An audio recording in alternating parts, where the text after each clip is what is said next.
that scare you? Yeah, I figured to do a quick movie review, and I just randomly chose one off my shelf. I just kind of closed my eyes and then opened them, and the first thing I saw was Terror Train, so I figured I'd go and review this one. Pretty good movie. Here, let's get it closer. I kind of despise this DVD cover. I definitely prefer the VHS artwork, but I actually don't have it on tape, unfortunately. So, sorry about that. And yeah, the lighting in here really, really sucks. I spent like 10 minutes trying to get it right, and it still looks like crap. So let's try to get some more light in here. Okay, that's better, yeah. Terror Train. One of my favorite 80s slasher films. Came out in 1980, and this is definitely one of the better ones. There was a lot of movies that came out that were like just like this, followed this typical formula, and you know, it's complete with all the cliches and tropes that you'd imagine, but this is definitely one of the better ones, I would say. And what really intrigues me about this movie is that, well, obviously, in addition to taking place on a train, which is pretty cool, on New Year's Eve, yeah, you're on a chartered train, a bunch of, you know, college co-eds. The intrigue about this movie is that the killer, the slasher, the psycho with a knife, who's taking innocent victims, he changes his costume like every time he kills somebody. He wears multiple costumes throughout this one, not just the one here on the cover, but a whole lot. Like there's like a lizard costume that really stands out, and like, and of course the one on the cover, and various others. Like it's like a costume party. And yeah, I thought that was a pretty cool idea, how he like basically changes form, so it looks different every time he kills. Like the bathroom scene, the bathroom kill, and everything. I thought that was really freaking cool. And yeah, the movie opens with all these characters. Like I think it was like a year before the main events of the movie take place. All these characters play a really cruel, really sick prank on a guy named Kenny. Yeah, poor guy named Kenny who's just trying to get some, and they played a really mean prank on him. I won't give away exactly what they do to him. It's pretty gruesome, and so so he goes insane. And then, yeah, some of them feel bad about what they did. Jamie Lee Curtis is actually the star of this movie. She was in a lot of slashers in the 80s. You know, of course, the Halloween 1 and 2, and Prom Night, among others. The Fog. She's in a lot of good horror films at that time, and this was before she became a big star. And so she was actually the one who lured him to his unsuspecting. The joke that they were playing on him. I think it was like some kind of hazing or something, and so I think it's pretty obvious who the killer is. I mean, I don't think it's really a spoiler. I knew as soon as I watched this movie, it's obviously Kenny, the guy they played a prank on. I'm sorry if I spoiled it for you, but I think if you watch this movie and you're not a total numbskull, I think you'll see it coming too. But anyway, yeah, there's all kinds of really cool scenes on the train, and like there's a magician played by a young David Copperfield, which I thought was pretty interesting. And he was the magician, and his assistant is a woman. He's a female assistant who helps him do all his tricks. And well, let's just say keep a close eye on that woman, because she's part of she's a huge part of the shocking surprise twist ending that I didn't see coming. Even though, yeah, it was totally obvious. It was very predictable. I knew what was going to happen. It was way too obvious.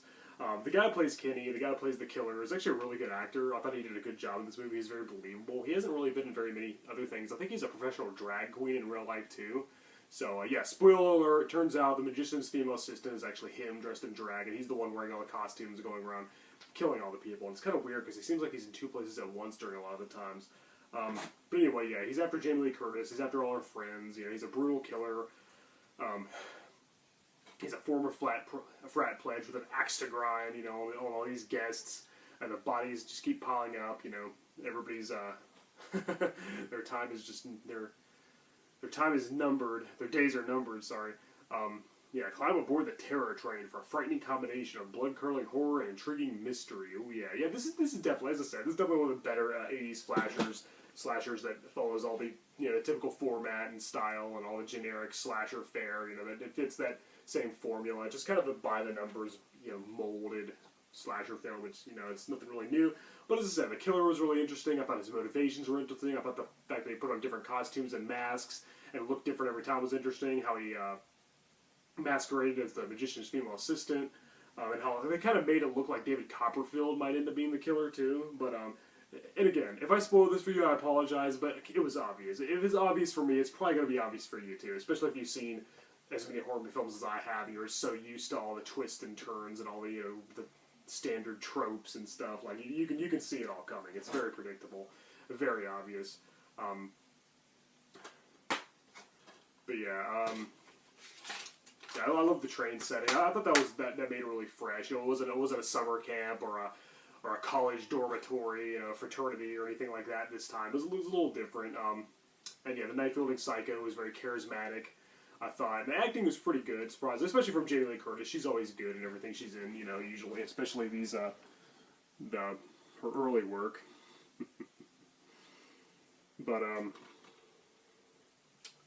But yeah, that's Terror Train. I guess there's not really much else to add. Not really much to talk about.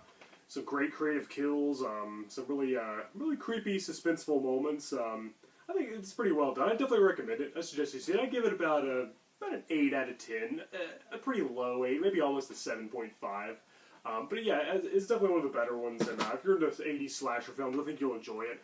This one, is right up there with like the Prowler and Sleepaway Camp and New Year's Evil and Graduation Day and Killer Party and all those. It feels like one of those movies. And Hell Night, it's definitely one of the better ones. It's pretty well done. I'd say check it out. The Boys and Girls of Sigma Phi. Some will live, some will die. Oh yeah, gotta love it. Who is this brutal costume killer? Oh come on, it's so freaking obvious. They might as well tell you on the cover. They might as well put it in the tagline or part of the title. It's so freaking obvious. Yeah, the ending, I guess, the shocking surprise ending is pretty cool because he goes insane all over again. Like, he relives that nightmare of the pledge. You kind of feel bad for him, too. You kind of feel a little bit of sympathy for poor Kenny. But yeah, he was definitely one of the better killers in these type of movies, I thought. Some of them I thought were, like My Bloody Valentine, it turned out to be Axel. I thought that was a little implausible and a little unbelievable, and I don't know, I felt like it didn't really fit very well. But this one, I think it fits pretty well. It kind of reminds me of Slaughter High, how it was a really mean, cruel prank played on an outcast, and then he went to get revenge on his tormentors. I love revenge movies, and I love when the underdog rises above and pays back all the people who bullied him, and they get their comeuppance and get their just desserts for the way they treated the poor guy. So I love that kind of story. I think it's very compelling. It's definitely one of my favorite storylines.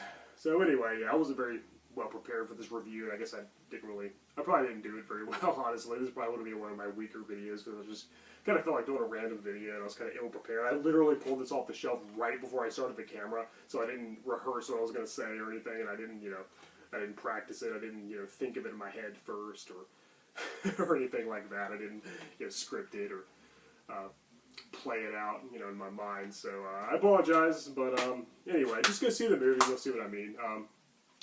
Directed by Roger Spottiswoode. Yeah, Roger Spottiswoode. It's good when Roger Spottiswoode was the filmmaker. And yeah, and a young David Copperfield. So see it. Definitely see it for Jamie Lee Curtis's. For the early days of her acting career, a young David Copperfield, a killer who wears multiple costumes, a compelling revenge story, some creative kills, and an awesome train setting. And you have Terror Train. Check it out. I'm Hellhound, and until next time, my next review will be a lot better, I promise. Scout's Honor. Yeah, my next review will be less monotonous and more well thought out. So, until then, later.